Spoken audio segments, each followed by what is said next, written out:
제가 준비한 내용을 한번 여러분들하고 공유를 해보겠습니다.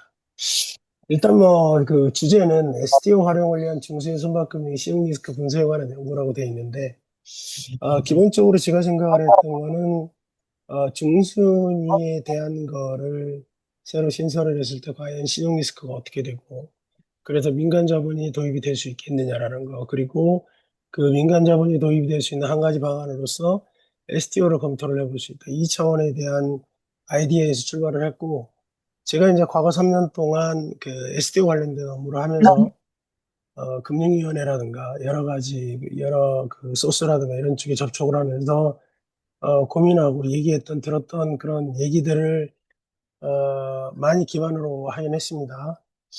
그 전에 먼저 말씀, 제가 지금 목감기가 완전히 안 나와서 목소리가 좀 안 좋을 텐데 그 부분 좀 양해를 좀 부탁드리겠습니다. 그래서 목차는 보시는 바와 같고요. 일단 연구 배경은 뭐 왼쪽에 있는 내용 다 알고 계시는 내용입니다. 그래서 어쨌든 지금은 정책금융의 역할이 굉장히 크고 민간 금융이 굉장히 구축이 돼 있는 상태고, 그리고 또 하나 블록체인 기반의 이제 STO가 등장을 해서 나름대로 금융구조 혁신이 되어가고 있습니다. 근데 이제 기존의 선박금융 구조는 일반적으로 보면 선순위 구순위의 이원화된 구조인데, 이런 여기에서 나오는 취약성이 어떤 것들이 있는지, 그리고 민간 자본이 그 참여할 수 있는 중순위 도입을 위한 기본 틀을 제시를 해보고요. 그 다음에 중순위 선박금융에 STO를 도입을 하고 투자 보호 체계를 정리를 하는데, 그럼 이제 이러한 것들을 할 때 과연 중순위의 신용 리스크는 어떻게 되느냐. 그래서 계량적 실증 분석을 해서 거기에 대한 이론적 근거를 제시하도록 하겠습니다. 국내 선박금융시장은 많이 보셨으니까 오른쪽에 이거 하나만 보겠습니다. 실제적으로 그 2024년 말 기준으로 보게 되면 민간 선박금융이 신규 공유한 금액은 전체 선박금융의 2.7%입니다. 반면에 이제 외국계 금융기관이 63%고요. 정책금융기관이 34.4%인데, 실질적으로 보면 여기에서 외국계 금융기관, 특히나 중국 리스, 그 다음에 정책금융은 KOBC가 신고 공급을 증가를 하고 있고, 이러한 증가 속에서 민간 금융의 구축은 더욱더 심해지고 유명무실해지는 모습을 보실 수 있을 겁니다. 그래서 이런 구조적인 한계를 보게 되면 정책금융의 공급 구조가 고착화가 되고 있고요. 근데 이제 어쨌든 앞으로 친환경 선대 수요라든가 이런 게 많은 자금 수요를 끌어내릴 텐데, 과연 그 수요를 감당할 수 있겠느냐. 그리고 이제 지금까지 항상 얘기가 되어 있지만 일반 투자자가 참여할 수 있는 참여 시장은 아예 부재하다. 그래서 이러한 구조적 한계를 제 논문의 주제와 연결시켜 봤습니다. 선행연구는 일단 서머리만 보겠습니다. 신용 리스크 분석은 그동안에는 어떤 회사라든가 전체 차원에서 구분을 했다면, 저 같은 경우는 뭐냐면 자본 계층별로 분석을 했습니다. 그래서 선박자산의 현금흐름이나 청산가치, 중수의 손실 수기능과 신용위험을 정량화를 했고요. STO 도입 구조는 그동안의 어떤 그 제도 도입 타당성이나 법적 인프라 설계, 이러한 차원의 논의가 있었다면, 저는 이제 중수인 선박금융의 STO 도입 구조가 가능한 부분을 설계를 해서 구조화를 시키는 부분을 얘기를 했고요. 그리고 연계해서 투자자 보호 체계를 그, 검토를 하는 그런 식으로 차별성을 갖고 있습니다. 그래서 일단 먼저 중순위 트렌치를 신설을 하는 거를 먼저 볼 텐데요. 일단 기존의 구조를 보게 되면 선순위, 우순위, 자기 자본이나 아니면 또 하나는 선순위 금융이나 자기 자본으로 이어지는 그런 형태가 많았고, 그래서 이제 이런 구조에서 금융위기 위에 자금 공급이 미심화되고, 그다음에 민간 금융의 구축 효과가 계속 나오는 모습들이 심화가 되고 있습니다. 최근에도 제가 아는 선사의 그 자금 담당 임원하고 얘기를 해보니까 실질적으로 은행에서 전혀 선박금융을 공급하지 않아서, 그래서 결국은 KOBC의 금융을 활용을 하는 그런 결론을 내릴 수밖에 없었다고 하는데, 이런 상황입니다. 그래서 일단 제가 논문에서 상정했던 구조는 선순위를 세분화를 해서 선순위 금융을 50%하고 중순위 금융을 20%로 도입을 해서 여기에 민간 금융을 도입을 하자. 그리고 어차피 후순위는 정책금융기관이 지원을 하고 있으니 후순위가 백업을 하는, 그런 구조로 해서 했고, 그러면 왜, 중순위 하나만을 넣느냐. 그래서 이거는 선박금융위 전체 위험 분리 기능을 충족을 하고 과도한 구조적 복합성을 회피하기 위해서 일단 하나를 신설을 하는 걸로, 그리고 여기에 민간금융을 위치하는 방안을 생각을 해봤습니다. 제가 여기에서 정의한 민간금융은요, 정책금융을 제외한 민간 주체가 제공하는 모든 선박금융을 의미하고, 여기에 이제 상업은행 대출이나 리스나 펀드나 사모대출이나 STO 등 비은행 자금, 그다음 유동화나 자본시장에서 조달이 되는 정책금융을 제외한 모든 금융을 포함을 하고 있습니다. 그래서 이 종수익 트렌치를 도입을 했을 때 그 경제적 의미를 보면 기존 선박금융의 자본구조로 확장을 할 수 있습니다. 그래서 선순위와 후순위 사이 중간 위험을 구조화를 하고 자본 조달의 연속성이 확보가 가능하고, 그리고 이제 정책금융과 민간 자본의 역할제 배치가 가능합니다. 그리고 이제 물론 이렇게 구분을 해서 위험 프리미엄을 세분화를 해서 가격 결정도 가능하고요. 그리고 민간 금융 중에서 일반 투자자에게 대체 투자 기회를 제공할 수 있습니다. 그래서 STO 기반의 중수익 선박금융 구조를 해서 일반 투자자에게 중위험 중수익 선박금융의 접근성을 확대할 수 있고, 그리고 이제 투자자 저변도 확대할 수 있습니다. 그리고 이제 그 투자자 관점에서 유역 수익의 재배분인데, 일단 자기자본회 같은 경우에 중순위가 추가되면서 자기자본의 활용성이 확정되는 효과도 가져올 수 있을 것 같습니다. 그러면 이제 SDO 관련된 규율 체계를 좀 보겠습니다. 현재 올해 2월 달에 자본시장법하고 전자증권법 개정안이 공표가 됐는데, 첫 번째로 이 개정안은 기본적으로 발행과 유통을 분리하는 걸 기본 원칙으로 하고 있습니다. 그래서 분산원장 방식 기자관리를 허용을 하고요. 결국은 분산원장을 공적 장부로 인정을 하는 거고요.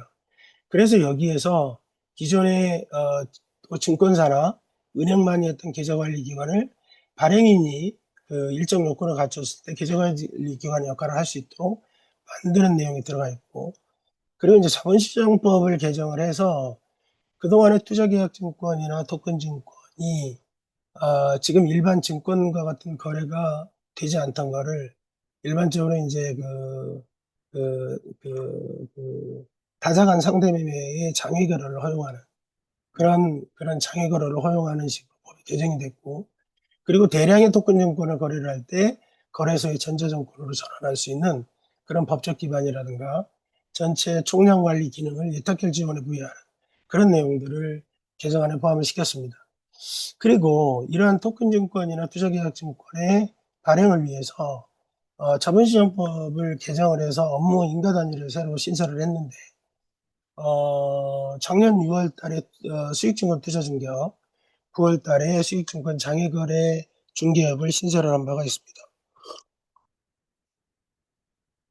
근데 이제 선박금융 ST를 적용하기에는 아쉬운 점이 있습니다. 뭐냐면 자본시장법 110조 1항이 개정이 안 됐습니다. 그래서 지금 비금전 신탁 계약인 비정형 자산 이런 것들을 유동화를 하려고 토큰 증권을 발행을 하려면 특별법인 자산유동화법에 의해서만 가능하고요.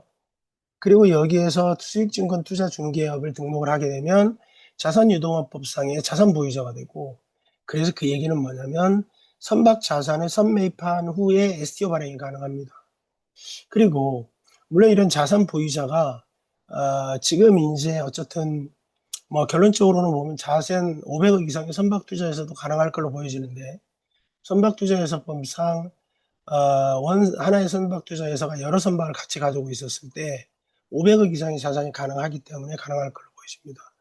만약에 이제 이게 비금전 신탁까지 계약까지 수익증권을 발행하는 걸 허용을 하는 걸로 개정이 된다면 자산선 매입이 없이 자본시장법과 신탁법에 근거해서 토큰증권을 발행하고 투자 유치가 가능할 것입니다.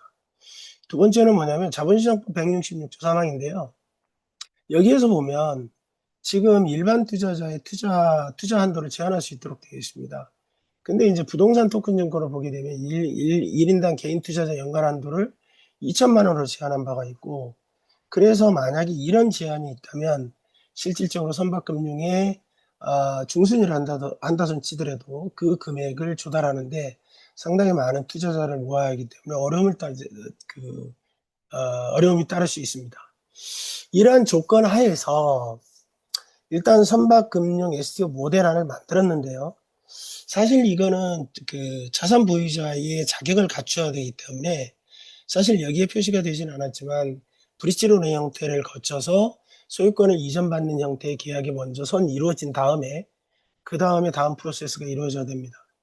이 STO 모델안은 민간 금융 방안 중에서 일반 투자자가 소액 분산 투자 방식으로 선박금융에 참여할 수 있는 방안으로 제안이 된 거고요.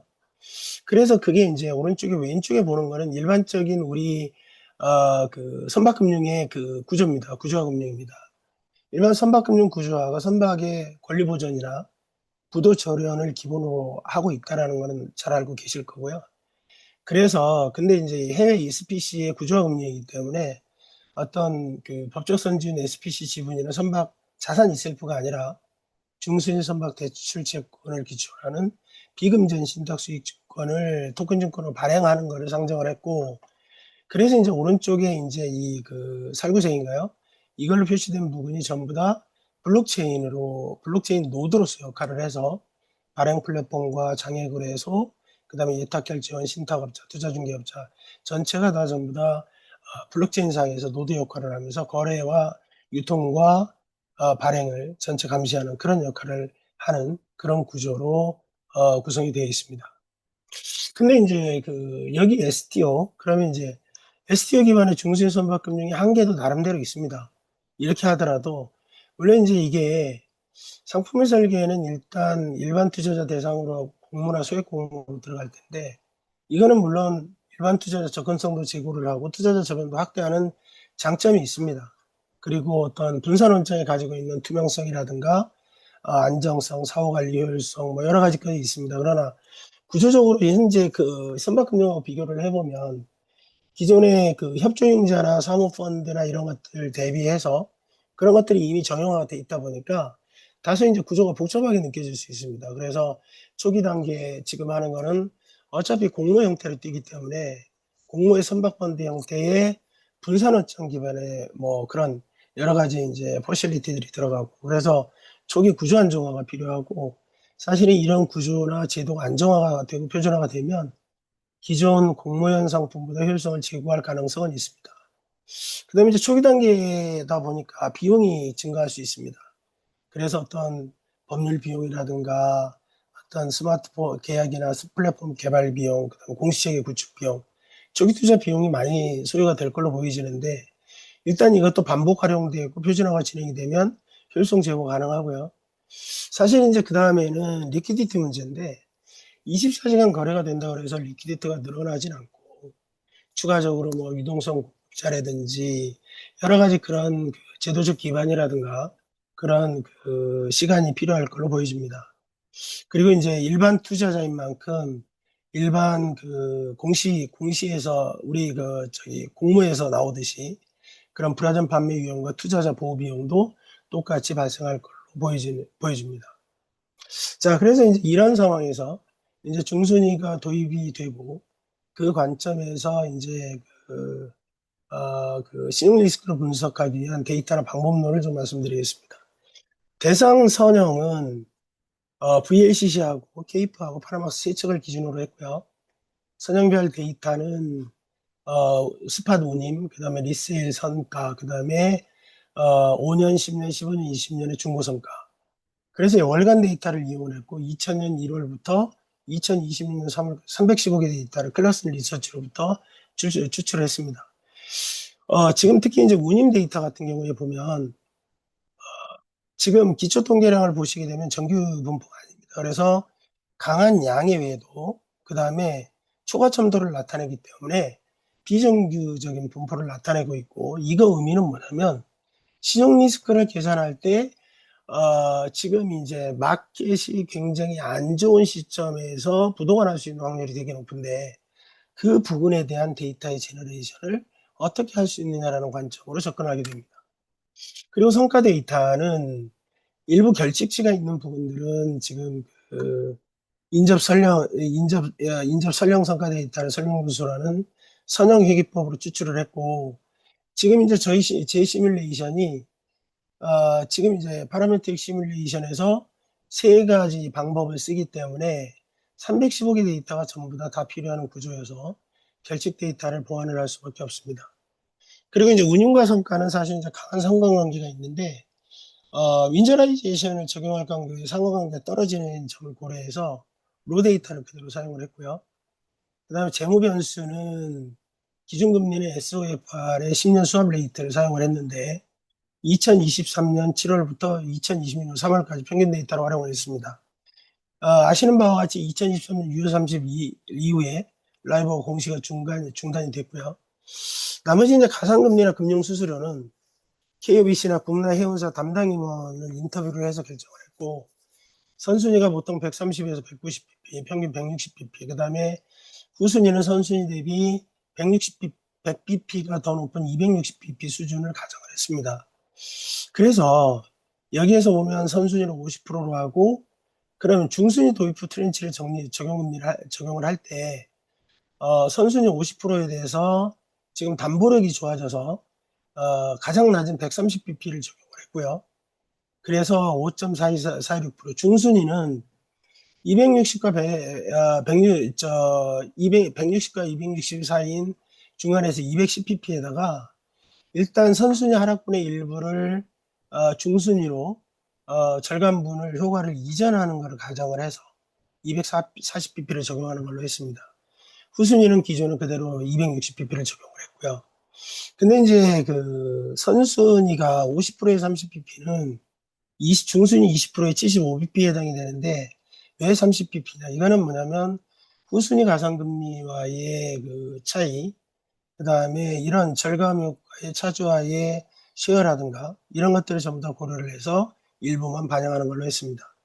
그리고 이제 할인율은 웩을 적용을 했고, 그리고 이제 오펙스는 두레리 오펙스를 사용을 했고요.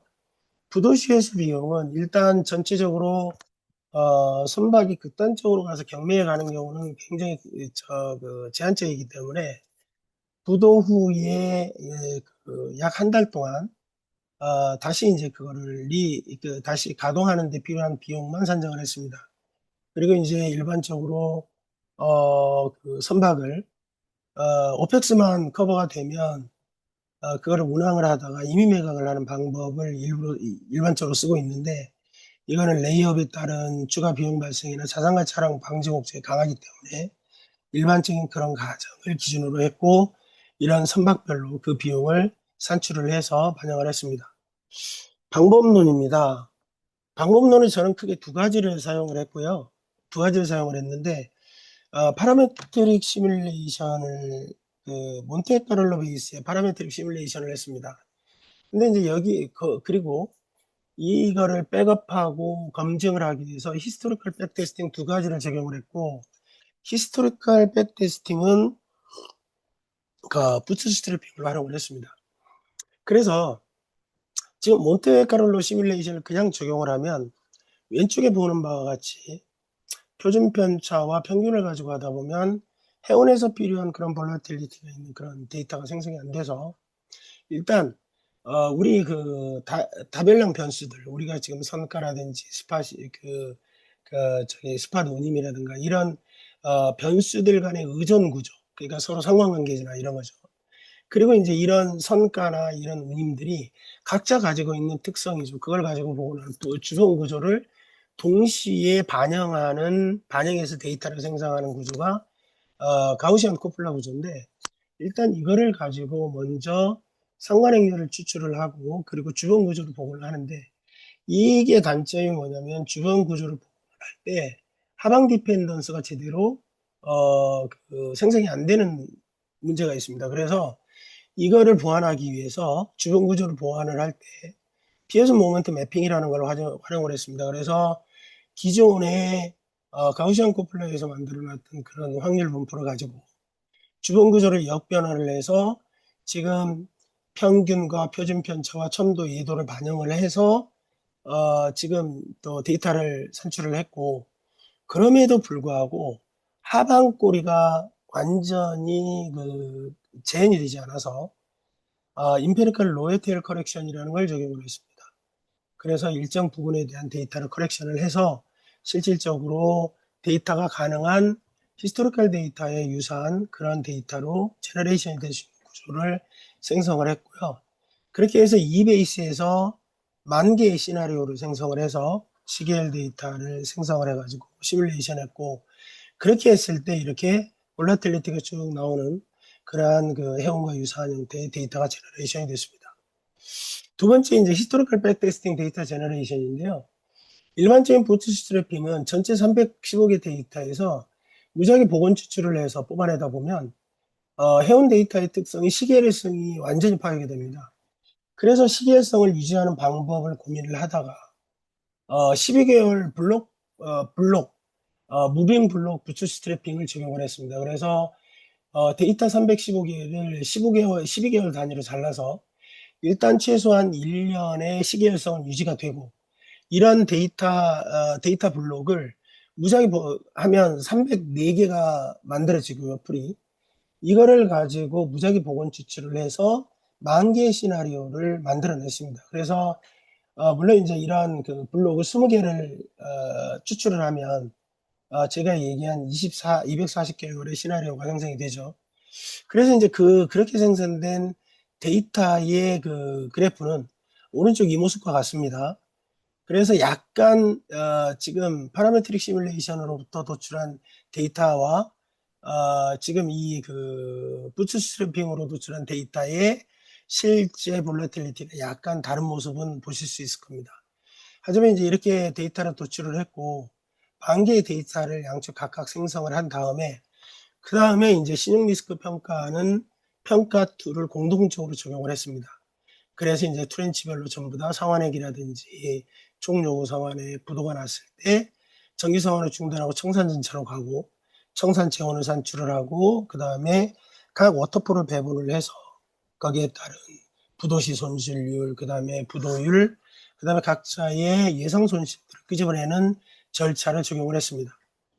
그래서 이제 실증 시뮬레이션 모형은 크게 보면 파라메트릭 시뮬레이션은 총 9개 모형입니다. 그래서 중순위를 도입을 했는데 꼬리 보정을 도입하느냐 도입하지 않았느냐, 그 다음에 꼬리 보정을 시행했느냐 시행하지 않았느냐, 그래서 세 가지 선형에 세 가지 적용을 해서 9개 모형이고, 부트스트래핑은 꼬리 보정이 없기 때문에 6가지 모형, 그래서 총 15가지 모형을 가지고 시뮬레이션을 했습니다. 파라메트릭 시뮬레이션 결과를 보게 되면 일단 먼저 한번 보겠습니다. 제일 위에 K표만 하나 보겠습니다. 위에 보면 중순위가 도입되지 않았는데 꼬리 보정을 한 모델입니다. 그럼 중순위는 부도율이 없고요. 그럼 여기에서 선순위는 13.6%의 부도율이 나오고 있습니다. 근데 중순위를 도입을 하고 꼬리 보정을 한 모델을 보게 되면 이 13.6%의 부도율이 중순위로 넘어오고요. 그리고 선순위의 부도율은 굉장히 낮아지는 모습을 볼 수 있습니다. 그리고 예상 손실을 보게 되면 중순위 도입하기 전에 손실은 200만 불인데, 평균 손실은 부도권화에 대해서 중순위로 150만 불이 넘어오고 나머지 60만 불이 선순위에 남아있는 모습을 보실 겁니다. 부도 시점도 보면 기존의 선순위의 부도 시점이 중순위로 넘어오고요. 그리고 선순위의 부도 시점은 뒤쪽으로 후행하는 모습을 보실 수 있을 거고요. 단지 이제 부도시 손실률을 보게 되면 중순위가 69.4로 엄청 높아지고 선순위의 부도시 손실률은 그대로 중순위가 도입해서도 유사한 모습을 보입니다. 이거는 뭐냐면 실제 이제 70%를 갖다가 50대 20으로 나누면서 중간 위험하는 부분을 잘라놨기 때문에 실제 위험이 높아진 부분만 따로 모아서 부도시 손실률을 구하다 보니까 자체적으로 굉장히 높아지는 모습을 보여주고 있고, 그런 관점에서 전체적으로 보게 되면 중순위는 기존의 선순위에 준하는 그러한 신용 리스크 위험을 가지고 있다라고 판단을 할 수 있습니다. 그리고 이제 이게 파나막스라든가 VLCC도 보면 유사한 똑같은 모습을 보이고 있습니다. 그리고 이제 이 선박별로 잠깐 보면요. 지금 이제 케이프 같은 경우 1300개가 부도가 났고요. 그 다음에 이제 여기 엑스레이 차트인데, 이거는 뭐냐면, 부도가 발생하는 케이스, 극단적인 케이스와 서바이벌이 되는 극단적인 케이스, 10,000개 케이스에서 극단적인 케이스를 하나씩 꺼냈습니다. 그래서 보면, 부도가 나는 케이스에서 보면 빨간 줄이 성과 상환금인데, 초기 단계의 영업 현금 흐름 자체가 원리금 상환을 커버하지 못해서 부도가 나는 그런 형태를 나타내주고 있고, 그 뒤에 어떤 시황이라든가 이런 게 좋아져서 그걸 커버한다 손 치더라도 초기 단계에 그냥 부도가 나는 것을 보실 수 있습니다. 하지만 이제 아래쪽 같은 경우에는 초기 단계의 영업 현금 흐름 자체가 원리금 상환을 커버를 하면서 이 자체가 누적 현금으로 계속 반영이 되고, 중간중간에 영업 현금 흐름 자체가 원리금 상환이 부족하더라도 부도가 나지 않고 누적 현금이 완충 기능을 해서 전체적으로 서바이벌 패스를 가는 것을 알고 있습니다. 보실 수 있습니다. 그러면 이거는 뭐냐면 결과적으로 초기에, 그러니까 전체적인 평균 수익력보다도 초기의 영업 현금이나 유동성 관리 자체가 이런 신용 리스크를 관리하는데 굉장히 중요한 역할을 한다라는 것을 반증해주고 있습니다. 나머지 선박들도 형태는 같습니다. 그러면 제가 이제 그 데이터를 제너레이션을 할 때 3차적으로 꼬리 보정을 했는데 이 정합성을 한번 보겠습니다. KP만 한번 볼 텐데요. 히스토리컬 데이터하고 꼬리 보정을 한 중순위를 도입을 해서 꼬리 보정한 모델, 중순위만 도입했는데 꼬리 보정하지 않는 모델입니다. 지금 보면요, 평균, 표준 편차, 외도 첨단은 다 유사합니다. 그러면 기존의 파라메트릭에 따른 그런 그 데이터 제너레이션은 다 그대로 됐단 얘기죠. 하지만 치수값과 하이값, 하이 5%의 데이터를 보게 되면 이게 신용 리스크 판정이 가장 중요하죠. 지금 꼬리 보정을 했을 때는 히스토리컬 데이터와 유사한 데이터가 제너레이션 된 걸 아실 수 있습니다. 그러나 꼬리 보정을 하지 않았을 때는 상당히 높은 데이터가 제너레이션이 돼서 실질적으로 신용 리스크를 낮게 평가할 가능성이 있습니다. 그래서 실질적으로 이런 꼬리 보정을 통해서 해운 시장의 불안 국면 재현이 제대로 돼서 데이터가 유의하게 그 제너레이션이 된 거를 판단할 수 있습니다. 그러면 히스토리컬 백테스팅이 파라메트릭 시뮬레이션을 백업을 하는지를 한번 보겠습니다. 여기도 보면 중순위를 도입하기 전과 후를 보겠습니다. 중순위를 도입하기 전에 13.9% 부도율인데 중순위를 도입하는 14.5%입니다. 유사한 반면에 선순위는 낮아지고 있죠. 그리고 예상 손실도 230만 불에 190만 불, 70만 불 나눠지고 있고, 부도 시점도 비슷한데 선순위가 중순위를 도입했을 때 후행하는 모습을 보실 수 있습니다. 그리고 이제 부도시 손실률 자체는 지금 74.2%. 그러면 이제 똑같은 모습을 보이고 있죠. 그래서 이것도 역시 전 선형이 유사한 모습을 보이고 있고요. 그 파라메트릭 시뮬레이션과 방향성이 동일한 모습을 아실 수 있을 겁니다. 그러면 12개월 무빙 블록 부츠스트래핑에서 12개월 블록의 데이터 추출을 검증을 해보겠습니다. 실제적으로 이렇게 그 무빙 블록을 그 데이터를 추출을 할 때는 신뢰 구간 검증을 통해서 저기 강간성을 보게 되는데, 그래서 신뢰 구간 99%와 95%를 봤습니다. 여기에 보시면 실질적으로 첨도와 외도 치수값은 다들 유사합니다. VLCC만 약간 꼬리 그 하방 재현력이 다소 부족한 모습을 보이고 있는데 전체적으로 방향성은 유사합니다. 반면에 이제 보면 신뢰 구간 99%, 그 다음에 신뢰 구간 95%에 놓고 보면 데이터가 전부 다 신뢰 구간 내에 포함됨을 알 수 있습니다. 그래서 전체적으로 이것도 데이터 분포 일관성이 유지가 되었기 때문에 실제적으로 이 히스토리컬 백테스팅에 활용이 된 데이터는 상당히 신뢰할 수 있는 그러한 데이터임을 알 수가 있습니다. 그래서 이제 결과를 종합해 보겠습니다.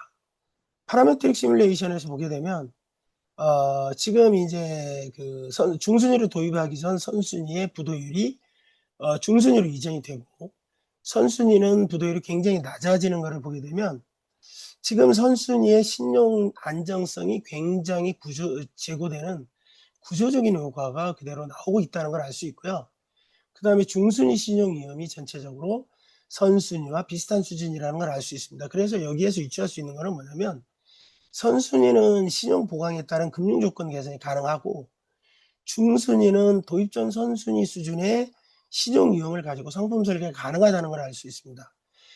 만약에 선순위 금융 조건 개선분의 일부 여기에 반영을 한다면 상당히 매력적인 중수인 상품 설계도 가능하다. 그래서 이런 관점에서 보면 자본 조달 자변화의 구조적 대안으로서 중순위가 역할을 할 수 있다는 그러한 실증 결과를 끄집어낼 수 있습니다. 그리고 두 번째는 뭐냐면요. 부도 시점을 보는 겁니다. 프렌치플 부도 시점인데요. 이게 지금 하나는 중순위를 도입한 거와 도입하지 않는 거와 다 유사한 패턴을 그리고 있죠. 선형별로도 다 유사한 패턴을 그리고 있습니다. 이게 선박이 도입 후 약 10분기 전후까지 누적 부도율이 급증을 하다가 그 이후에 굉장히 현저하게 둔화가 되는 것을 아실 수 있습니다. 그래서 결국은 뭐냐면 이러한 부도가 초기 유동성 굉장히 밀접한 관계가 있고 선박금융의 위험 구조가 선박의 자산 가치뿐만이 아니라 운영현금을 그 다음에 유보현금에 따라 실질적으로 좌우된다는 거죠. 그래서 이 모습을 보게 되면 왜 그 경기 순행적인 그런 투자가 많이 이루어지느냐. 그리고 경기 역행적인 투자를 할 때는 결과적으로 초기 유동성, 그 차주의 어떤 그 코퍼레이트 파이낸스, 그냥 재무의 상황이나 이런 것들이 지금 이 초기 유동성을 커버할 수 있는 그런 포트폴리오라든가 재무 상황이 가지고 있다면 실질적으로 그런 회사에 대해서는 경기 역행적인 투자에 있어서 선박금융을 제공할 수 있는 그러한 근거를 제공을 한다고 판단할 수도 있습니다. 그리고 히스토리컬 백테스팅도 어쨌든 결과 방향성이 파라메트릭 시뮬레이션과 일치를 하기 때문에 중순위 도입 효과의 경고성을 보여주고 있습니다. 결과를 요약해 보겠습니다. 중순위 도입이 선순위에 집중되어 있던 신용위험의 상당 부분을 별도의 중간 계층으로 이전함으로써 선순위 신용 안전성을 유의하게 높이는 효과를 보여주고 있습니다. 이를 통해서 일반 투자자를 유인할 수 있는 매력적인 중위험 중금리 상품 설계할 수 있는 이론적 근거를 제공한다고 볼 수 있고요. 그리고 중순위의 신용위험 자체는 선순위와 유사한 수준이기 때문에 일단 그 유사한 수준이고, 그리고 이제 부도의 시간적 전개는 초기에 집중되기 때문에 어떤 유동성 관리나 현금 유보 정책이 굉장히 중요하다는 거. 그리고 이제 파라메트릭 시뮬레이션과 히스토리컬 백테스팅의 결과 방향성이 일치하기 때문에 중순위 도입 효과의 경고성을 높여준다고 볼 수 있습니다. 그래서 이런 실증 결과를 바탕으로 보면 중순위 선박금융이 증융의 민간 자본을 조달할 수 있고, 그리고 그 방안 중에 하나로 STO 기반으로 구조화를 할 수 있다. 그리고 이는 이제 선박금융 구조 내에서 그동안 중간 위험 구조를 제도하지 못했는데 이러한 거를 재구성을 해서 선박금융 구조의 확장을 시현할 수 있다는 결론을 이뤄낼 수 있습니다. 그래서 정책적 시사점에 보게 되면 정책금융의 역할이 선순위 지원보다 일단 후순위 중심의 완충 기능을 강화를 하고 이를 바탕으로 해서 민간 금융이 중순위의 참여를 유도하는 방향으로 조정될 필요가 있습니다. 이래서 구축 효과도 완화하고 그 다음에 중순위와 후순위 사이의 자금 공백에 민간 자본이 중순위로 참여할 수 있는 제도적 지원이 확대가 필요한데 확대될 수 있는데 이거는 결국 현실적으로 민간 금융으로 활성화할 수 있는 그러한 방안으로서 제한이 가능할 것 같습니다. 그리고 만약에 여기에 이제 일반 투자자의 참여 기반을 조성하기 위해서는 이러한 것을 가지고 제도권 상품으로 공급할 수 있도록 만들어야 되는데 실제 일반 투자자가 이러한 위험이라든가 내용을 이해할 수 있는 그러한 인프라나 공시체계도 구축이 돼야 되고요. 그 다음에 STO 기반의 중순위 선박금융이 어떤 그거는 손실 흡수 규칙이 내장된 어떤 구조화 상품이라는 측면에서 사실은 공시체계가 개정이 어렵긴 하지만 트렌치 중심의 공시체계 구축도 필요할 걸로 보여지고 그리고 이제 어떤 그 적합성이라든가 판매 규율 사후 통제 같은 투자자 보호 체계의 강화도 필요합니다. 마지막으로 이제 자본시장법의 그 110조하고 166조 개정을 해서 중순위 선박금융에 이러한 중순위 선박금융에 STO로 활용할 수 있는 그런 제도적 기반 마련이 사실 필요하다고 볼 수 있습니다. 연구의 한계는 사실 이제 세 가지 선형만 제가 그걸 했는데 이 신용 리스크의 그 실증 분석을 일반화하는 일부 한계가 있습니다. 그래서 다른 선박들도 신용 리스크를 분석을 하고 좀 더 일반화된 정책적 시사점 도출이 필요해 보이고요. 특히나 이제 파라메트릭 시뮬레이션에서 하반골이에 대한 그런 보정을 실시하긴 했지만 완벽하지는 않을 수 있습니다. 그래서 그러한 부분을 좀 더 소형별로 보강할 수 있는 보정 구간을 도출해서 후속 분석을 좀 했으면 좋겠고, 그다음에 그 부츠 스트래핑에 있어서도 12개월 단위 블록을 사용을 했지만 여러 가지 구간 6개월, 12개월, 18개월이나 다양한 길이 블록, 아니면 또 하나는 오버래핑 블록이라든지 순환 블록이라든지 이런 것들을 통해서 시계열성을 좀 더 확보를 하고, 그래서 그런 대안적 부츠 스트래핑을 추가적으로 설계를 하고 검증할 필요가 있어 보입니다. 그리고 이제 마지막으로는 일단 STO 시장이 실효성이 일단 다른 그동안에 얘기했던 투자자 보호 여러 가지도 있긴 하겠지만, 어쨌든 지금 실제 황금성이나 가격 형성 이런 시장 조건들이나 이런 것들이 굉장히 중요한 요소로 작용을 하고 있고, 또한 거래량이나 스프레드 가격 탄력성이 실제적으로 유동성 개선이나 신용 리스크에 미치는 그런 효과도 향후에 검증할 필요가 있을 걸로 판단이 되고 있습니다. 자, 이제 이상으로 제 발표를 마치겠습니다. 그 전에 사실 이렇게 이제 그동안에 제 연구가 이런 그 금융 자본 구조의 트렌치별로 신용 리스크를 정량화한 처음으로 정량화한 연구고요. 사실 이거를 바탕으로 해서 추가적인 연구나 이렇게 해서 민간 선박금융활성화에 도움이 됐었으면 하는 바람으로 이 연구를 진행했습니다. 발표를 마치겠습니다. 감사합니다. 예, 수고 많았습니다. 오늘 그렇지 않아도 원래 이 계획을 잡을 때는 그 목감기는 고려가 안 됐죠.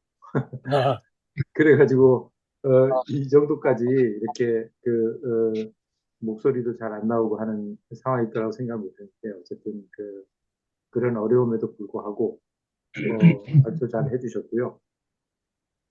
들으면서 몇 가지 생각이 들었어요. 하나는 아까 그 부도의 시간적 전개 측면을 보면 초기에 집중되거든요.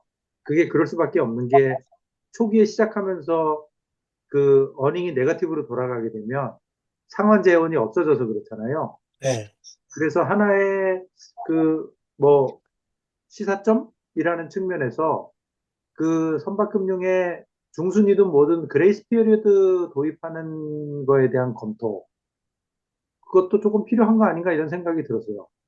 왜냐하면 처음에 그레이스 피리어드가 보통은 선박금융에서는 그레이스 피리어드 적용 안 하는 게 일반적인데 왜 안 했을까 이런 생각이 갑자기 들었어요. 그래가지고 그런 부분에 대해서도 조금 고려가 필요하지 않을까. 그리고 이 연구가 시간적 전개를 보여주면서 그런 거를 이렇게 노출시킨 거 아닌가 이런 생각이 들었고요. 그 다음에 그 논문 심사 관련해서 한 가지 아카데미 컨트리뷰션 부분 따로 적으셨어요? 아카데믹 컨트리뷰션이요? 컨트리뷰션. 네, 학문적인 기여. 그러니까 정책적 시사점이나 점이나 실무적 시사점은 앞부분에 적었는데 적었습니다. 앞부분에 논문에는 적어져 있어요. 논문에는 적었죠, 그죠? 예, 예. 어, 그래서 그 부분 조금 내가 발표하면서 두 번 다 저번에 논문 발표하고 이번에 두 번 다 못 들은 것 같아가지고 예. 그, 논문에는 적어져 있습니다. 렇게 그 다음에 이제 뭐 질문하고 토론하고 할 시간인데요. 저는 특히 이제 요즘 비전 일제 중심으로 박사까지 해보겠다 이런 분들이 많이 계시잖아요.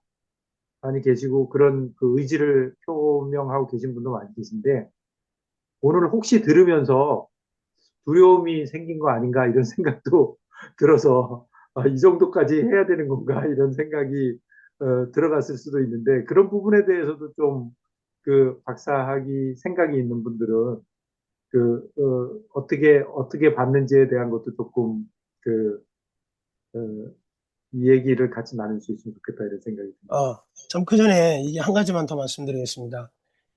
지금 제가 과거 3년 동안 STO 관련해서 쭉 추진을 하다가 결국은 추진을 진행을 못했는데 금융위원회나 이런 쪽에 현실적인 제한이 있긴 합니다. 선박금융에 대해서 릴럭턴트한 입장도 있고 이거를 STO로 확장하고 싶어하는 생각이 제한적인 것도 있고요. 근데 이제 저희가 그 실제 금융위원회하고 얘기를 했을 때는 선박금융이든 모든 토큰 증권을 발행을 할 때는 선순위 70%를 가지고 발행을 해야 된다. 그게 이제 저희들한테 공식적으로 온 답변이었고요. 근데 이제 선박금융의 특성상 실질적으로 이 70%를 토큰 증권으로 조달할 수 있는 방법, 할 수 있는 거는 사실 제한적이고, 그리고 이제 조그만 선박이나 굉장히 뭐 한 그 뭐 100억 언더 되는 그런 선박이나 될지는 모르겠지만, 왜냐면 이제 지금 부동산에서 가장 큰 게 지금 비브리기 했던 176억인가요? 그게 가장 컸던 것 같고, 제 기억에. 대충 뭐 100억 내로 이렇게 생각을 하고 있는 듯한 느낌이 있는데, 그래서 만약에 이 중순위에 대한 거를 얘기를 할 때, 제 포인트하고서 뭐였냐면, 중순위 자체가 실질적으로는 선순위보다 후순위로 나눠져 있는 건 있습니다. 선순위보다는 후순위니까. 그렇지만 기존의 선순위 70%에 해당되는 그 부분에서 분리되고, 그리고 이제 그게 선순위의 그런 신용 리스크를 그대로 전이된 수준의 그런 구조라면, 어찌됐든지 간에 현재는 안 되더라도 향후에 그런 것들을 설득할 수 있는 논리도 제공할 수 있지 않겠느냐라는 생각도 같이 했었습니다. 왜냐하면 후순위에 대해서 일반적으로 생각을 할 때, 토큰 연구를 할 때, 대부분 이거를 후순위로 하면 되지, 라는 생각을 일반적으로 많이 하게 되는데, 현실적으로 저기 이제 그 금융위원회나 이런 데서는 그런 후순위는 더더욱이 개인 투자자 보호 때문에 문제가 돼서 대상이 아예 안 된다. 그건 고려도 하지 말라. 뭐 이런 식의 피드백을 계속 받았었기 때문에 그런 것도 여러분들이 참고로 알아두시면 좋을 것 같습니다. 예. 마지막에도 상당히 그 뭐 의미 있는 코멘트 해주셨고요. 자, 이제 그 서로 의견 나누는 시간이 있는데, 의견 있는 분들은 뭐 꺼리낌 없이 그 소감도 좋고 의견도 좋고 또는 그 논문에 대한 어떤 그 뭐 개선 의견 이런 것도 좋습니다. 그 말씀 좀 해주시죠.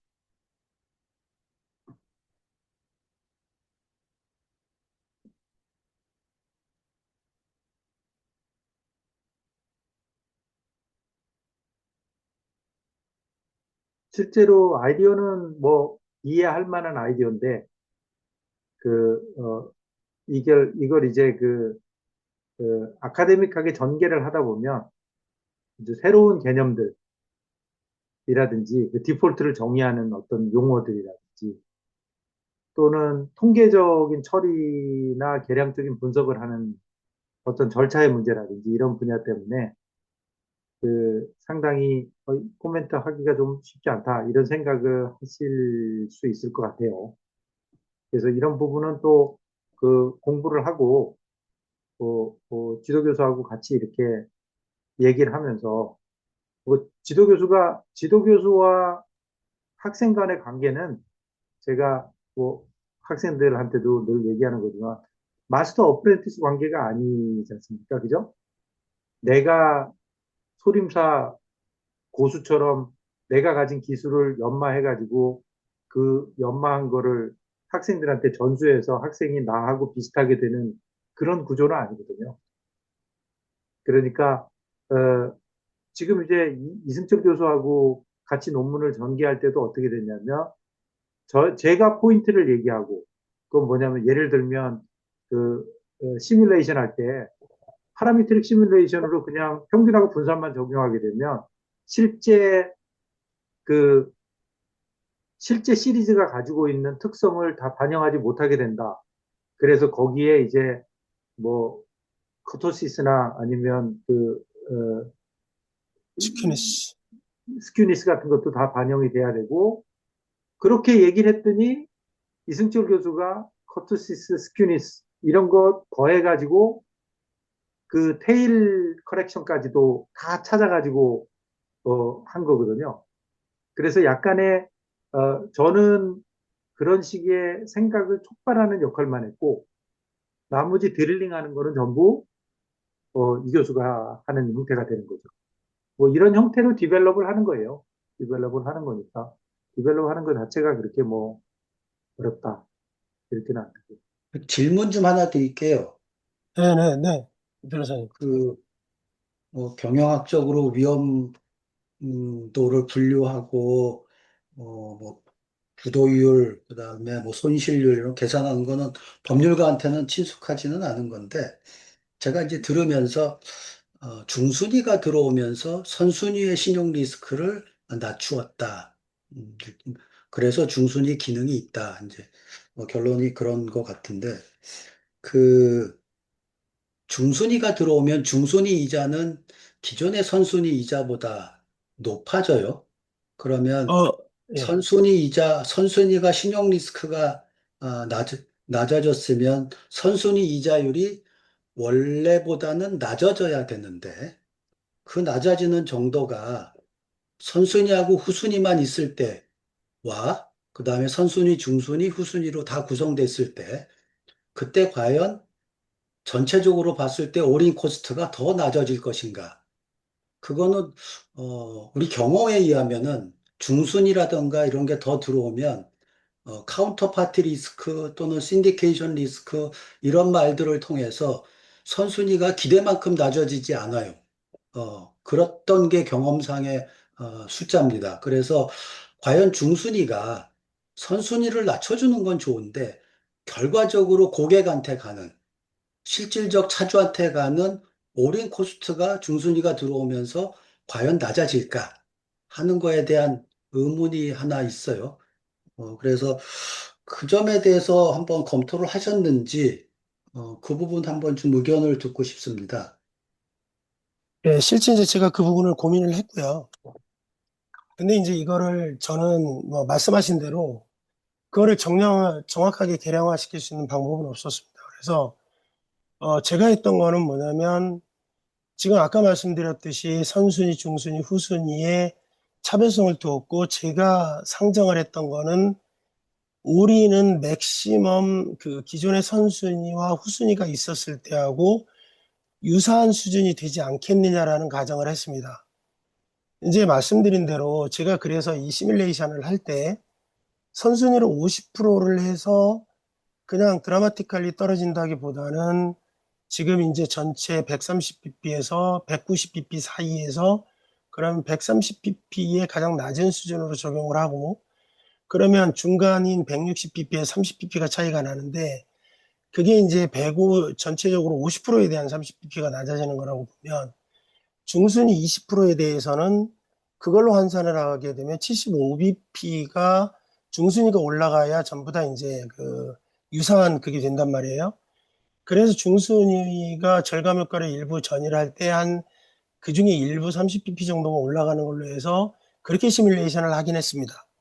근데 이제 제 가정은 뭐였냐면 말씀드린 대로 이제 그런 그 뭐 인터크레디터라든가 어떤 그런 복잡성이라든가 이런 것들 때문에 그게 그 비용이 그렇게 많이 그 낮아지지 않을 수도 있긴 하지만 그러나 이제 선순위 자체는 제가 상정했던 거는 담보 가치가 50%까지 떨어지게 되면 그런 거에 관계없이 워터폴에 의해서 가장 선순위를 들게 되면 실질적으로는 선순위는 최우선 권한을 갖고 있기 때문에 어떤 주의의 영향을 그렇게 많이 받지 않는다고 가정을 했습니다.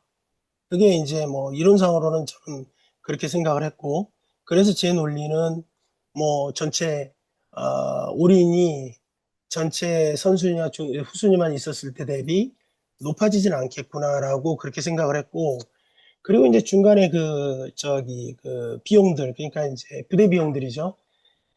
그런 것들은 전체적으로 트렌치별로 계산을 해서 에버리지로 이제 해 보니까 한 30pp 정도가 돼서 전체적으로 그거를 반영을 해서 비용이 추가로 들어가는 것까지 반영을 해서 계산을 해봤을 때는 맥스 그 정도 선을 넘어가지 않을 걸로 저는 추정을 했었습니다. 네. 두 번째 질문 하나 더 드릴게요. 네, 제가 이제 실무를 하다 보니까, 지금 우리 금융위에서는 발행회사 유가와 그 다음에 거래소가 하나가 되면 안 된다. 그 다음에 예, 신탁 구조를 취해라. 투자자 보호를 위해서. 뭐 이러다 보니까 발행회사 수수료, 신탁 수수료 뭐 이런 게 생각보다 많이 나오더라고요. 예, 예, 그래서 예. 지금 이 모델이 이론적으로는 굉장히 좋은 모델인데 실제로 구조를 완성하려다 보면은 사실은 코스트 증가 부분이 생각보다 커요. 그래서 이 신탁 수수료하고 발행사가 얻으려고 하는 기대 수익률을 갖다가 맞춰보려 보면 그걸 다 하려다 보면은 괜히 중순위를 누르려다가 코스트가 너무 증가되는 문제가 있어서 이 구조가 적합한 외형이 어느 정도부터인가에 대한 얘기가 실무적으로는 좀 있어야 됩니다. 이게 학문적으로는 필요는 없을지 몰라도 100억 놓고서 이 구조를 취해버리면 그 코스트 증가를 커버하기가 되게 어려워져요. 어, 어, 예, 예. 무슨 말씀인지 잘 알겠습니다. 실제적으로 금액이 적은데 그 신용수수료가 하면 거기에 대한 그 신탁수수료나 이런 발행수수료나 이런 것 자체가 포션이 커지기 때문에 예. 비용 부담이 굉장히 큰 거는 저도 알고 있습니다. 근데 사실 제가 이제 그것까지는 사실 시뮬레이션을 못 해봤습니다. 예, 그래서 그거는 한번 예, 나중에 그건 실무적으로 학문적인 예, 것보다 실무적으로 할 때는 그런 부분들이 좀 검토돼야 된다는 거고. 예, 예, 예. 나머지 코멘트는 약간 법률적인 건데 현재 우리 금융위가 이 유동화법을 원용해서 STO를 발행하는 거와 관련해서 자산 보유자 요건을 굉장히 엄격하게 해석하고 있어 갖고 아까 우리 이 교수님도 이순철 교수님도 얘기하셨지만은 이게 굉장히 STO 허가하는 걸 릴럭턴트하게 하고 있어서 그 문제가 하나 여전히 남아 있는 거고 두 번째 이제 큰 숙제 중에 하나가 중순위를 STO로 하다 보면 시장에서 과연 20%를 다 채워줄까? 다 안 채워주면 누가 언더라이팅을 할까? 이게 굉장히 큰 이제 실무적인 겁니다. 이거를 그러면 안 들어오면 후순위가 맡겨줄게 라고 약속하는 순간 언더라이팅 피가 또 올라가게 되고 그래서 이거를 절차적으로 어떻게 중순위 20%를 확보하고 들어갈 수 있느냐 이런 좀 기술적인 문제가 STO라는 문제하고 관련해서는 남아있는 숙제 중에 하나라고 생각을 합니다. 네네네.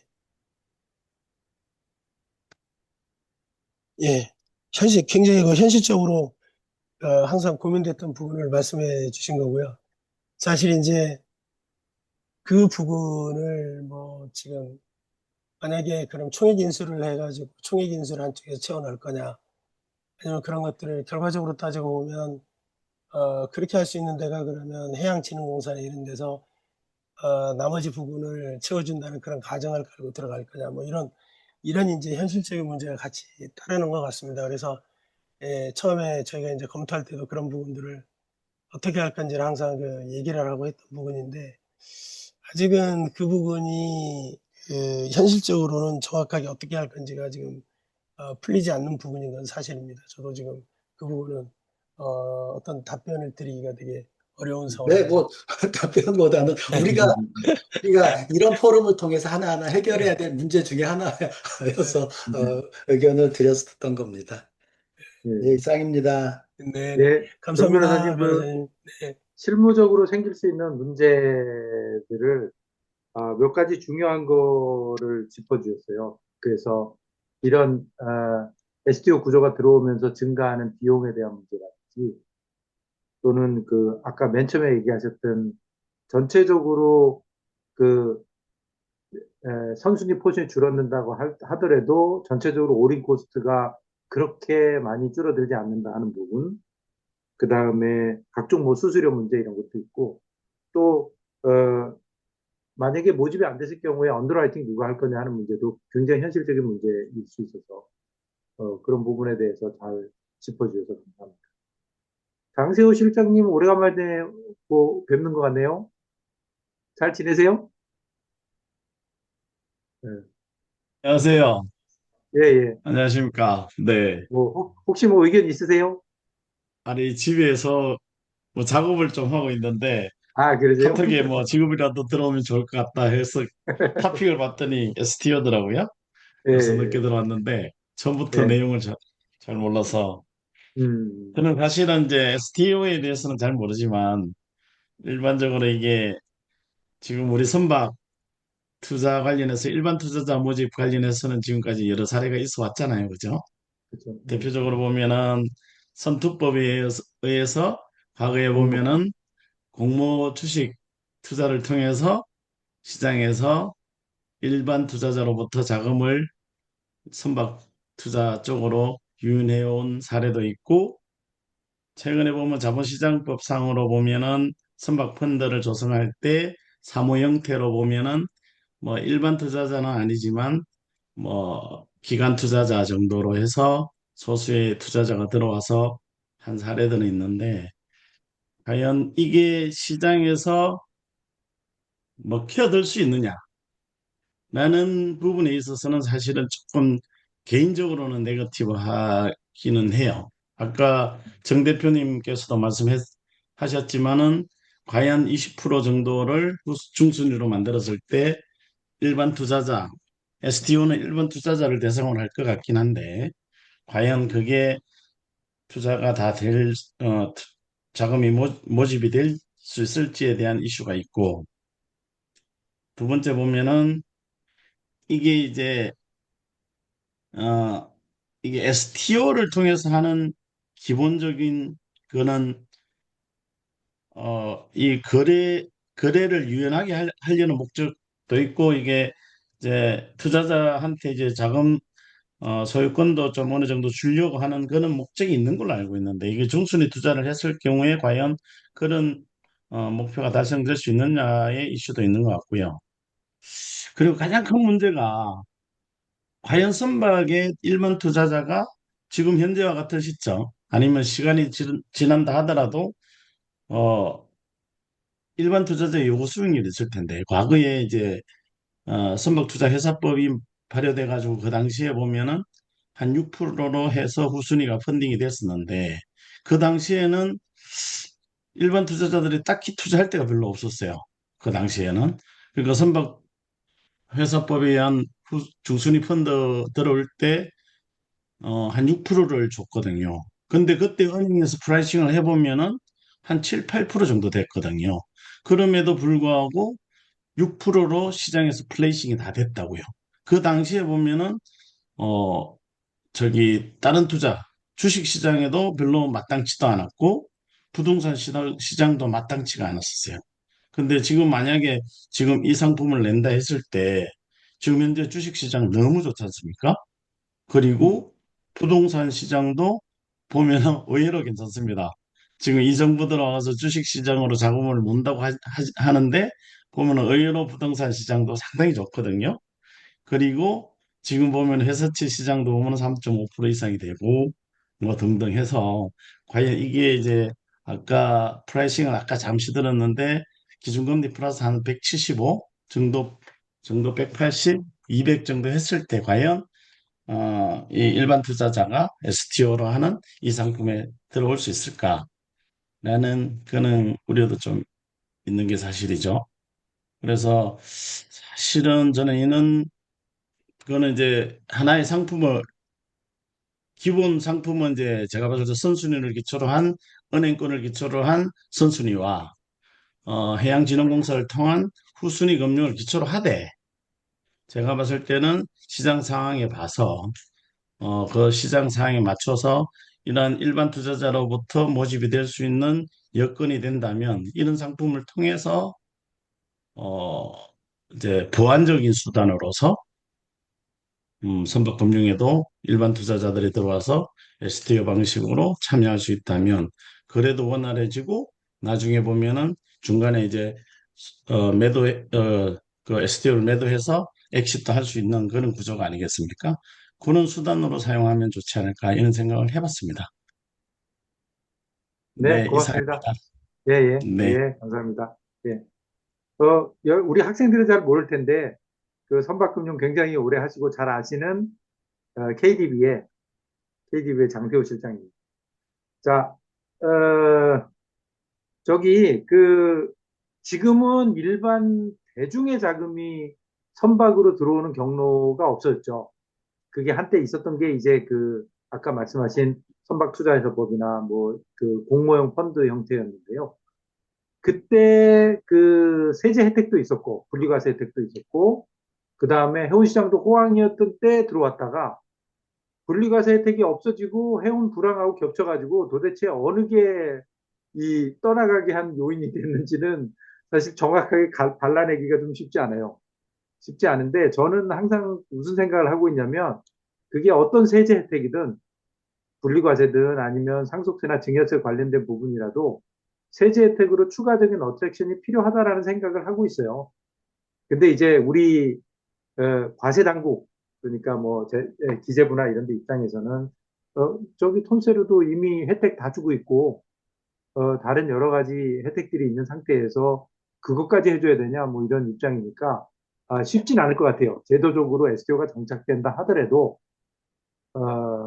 STO뿐만이 아니라 사실 조각 투자를 할 수 있는 비이클은 STO도 있지만 기존의 선박 펀드도 그 일반 대중이 조각 투자 형태로 들어올 수 있는 플랫폼인 건 맞거든요. 그러니까 그런 측면에서 과연 이제 그 제도적인 설계 더하기 그런 어떤 세제상의 혜택 이런 부분이 어떻게 돼야 되느냐 하는 거는 또 숙제일 것 같습니다.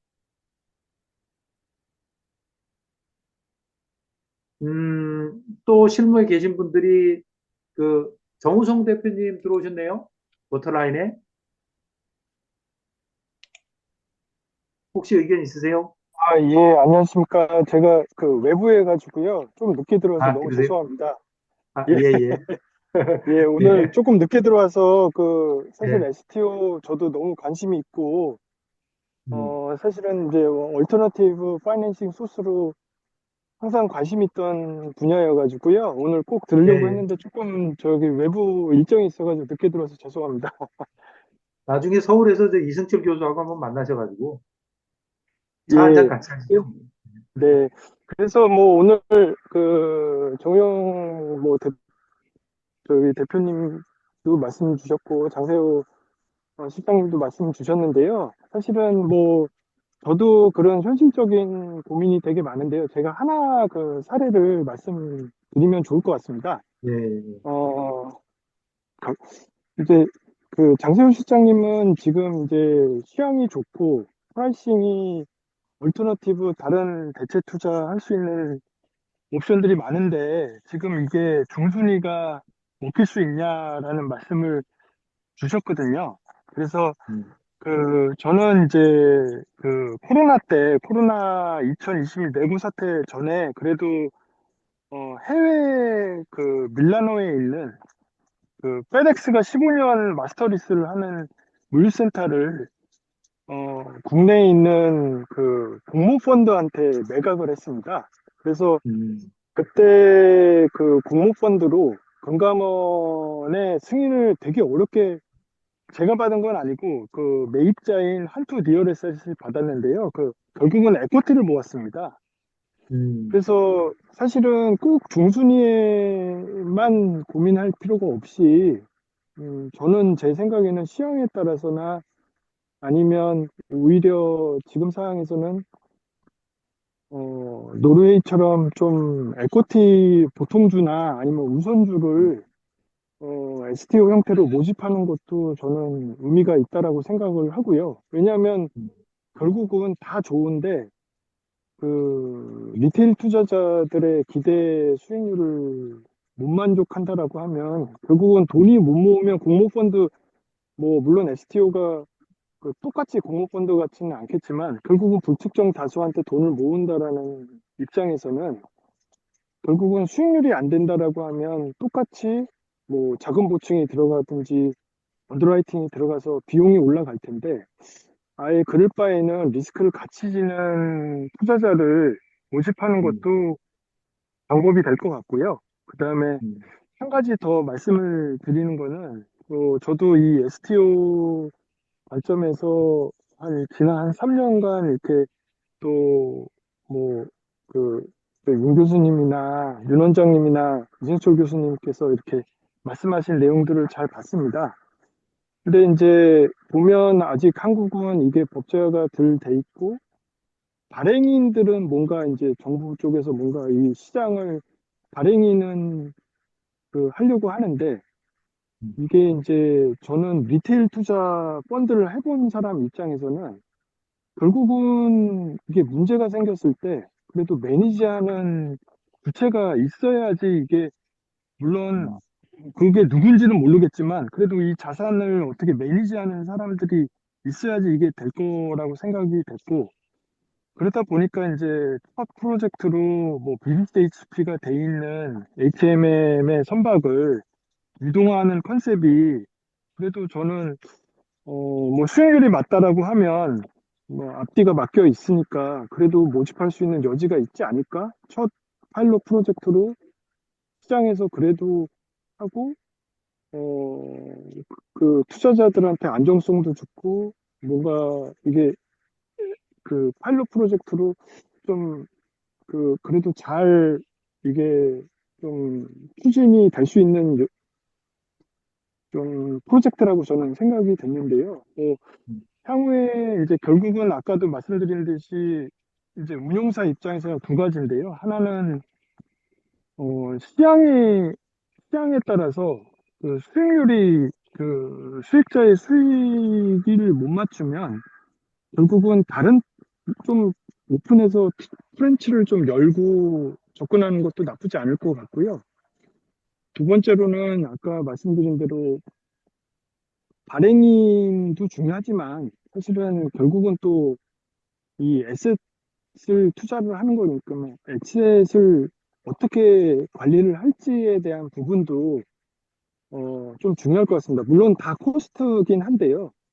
그래도 그게 이제 고민을 더 해볼 필요가 있을 것 같습니다. 뭐, 좀 늦게 들어와서 뭐 이런저런 얘기 드려서 죄송한데, 제가 그래도 한 2, 3년 동안 선박 STO에 생각했던 고민되는 부분은 그 두 가지였습니다. 예, 예. 감사합니다. 예. 말씀 듣기를 잘했네요. 저도 이제 그 STO 부분을 생각하면서 자산 운영에 사실은 공정성 문제가 그 뭐 신탁이라 나중에 그 에셋을 세퍼레이트 해가지고 문제가 생겼을 때 문제의 가능성을 최소화하는 것도 중요하지만 운영 단계에서의 어떤 그 선박이라는 자산이 그냥 가만 놔두면 그 저절로 관리되는 그런 자산이 아니기 때문에 그런 측면에서 어떻게 그거의 공정성이나 객관성을 확보할 거냐 하는 부분도 상당히 중요하다고 생각을 했는데, 그 부분도 설계하면서는 나중에 굉장히 중요하게 다뤄야 될 이슈라는 생각이 듭니다.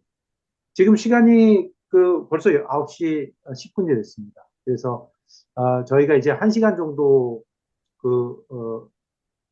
포럼으로 운영을 하는데요.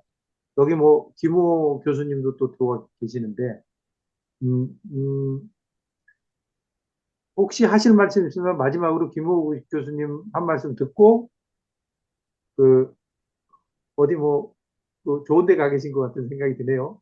예, 여기 저기 광안리입니다. 아, 그래요? 수지에 있는 광안리입니다. 네. 부산에 사진이고요. 오셨네요. 예, 사진이고요. 아, 예. 저는 STO를 들으면서 생각나는 게 우리 한때 막 뜨거웠던 조스리스, 그다음에 STO, 선박조각투자 이 두 가지가 상당히 계속해서 저희가 만들어가고는 있는데 초기 컨셉이 매우 좀 중요하다는 생각을 많이 했었습니다. 그러니까 지금의 연구, 오늘 우리 이승철 교수님 발표와는 이제 좀 다른 얘기인데 발표는 충분히 저는 훌륭했다고 생각하고 굉장히 좋은 연구라고 생각을 합니다. 다만 이제 토의를 하는 거니까 이게 결국은 STO를 좀 투자를 확대하자는 취지로 보면 이 첫 발을 들일 때 시장에 내놓거나 초기 개념을 잡아갈 때 일관된 이야기를 가지고 한 방향을 가지고 아주 사람들이 이해하기 쉽게 끌고 가야 되는데 우리가 이제 어떻게 보면 이 사업 안착을 위해서 너무 다양한 아이디어들이 나오다 보니까 그럼 도대체 그게 뭐냐라고 이제 제도권에서 받아들일 때 상당한 혼선이 좀 있었던 것 같습니다. 제가 가서 보니까 조각투자도 그렇고 조세리스 제도도 그렇고 개념과 또 목적, 그의 모든 것이 다 좋은데 실행 단계에서는 좀 더 전략적으로 우선 성과를 낼 수 있는 사업 위주로 가면서 이 사업을 좀 확대해 나갈 수 있는 제도를 좀 확장하는 그런 전략적인 부분도 좀 고민이 필요할 것 같습니다. 다음에 저도 그런 부분에 대해서는 좀 기여할 수 있는지 좀 공부를 해보겠습니다. 고맙습니다. 예, 고맙습니다. 멘트 감사드리고요. 오늘 늦은 시간까지 좋은 자료 발표해 주신 이승철 교수님하고 그 다음에 토론해 주신 분들 장세호 실장님, 정용 변호사님, 그 다음에 정우송 대표님, 김우 교수님 감사드리고요. 제가 여기 학생 참여자들한테는 참 발언 기회를 못 드리게 돼서 죄송하게 생각하고 다음에는 조금 더 폭을 넓혀서 얘기를 드릴 수 있는 저 회계사님도 들어와 계셨는데 이 아이덴티티를 삼성 SM으로 바뀌시는 바람에 제가 못 본 거 아닌가 싶네요. 네. 그 왜 성함을 그 삼성 SM으로 적어 놓으셨어요? 네. 지금 음소거가 돼 있어가지고. 예. 그러면, 저기, 늦었으니까 아쉽지만 오늘 제 36회 그 해양금융 전문가 포럼은 이걸로 마치고 다음에 또 좋은 주제로 뵙도록 하겠습니다. 예. 늦게까지 고생하셨습니다. 감사합니다. 수고하셨습니다. 수고하셨습니다. 감사합니다. 수고하셨습니다. 고맙습니다. 감사합니다. 수고하셨습니다.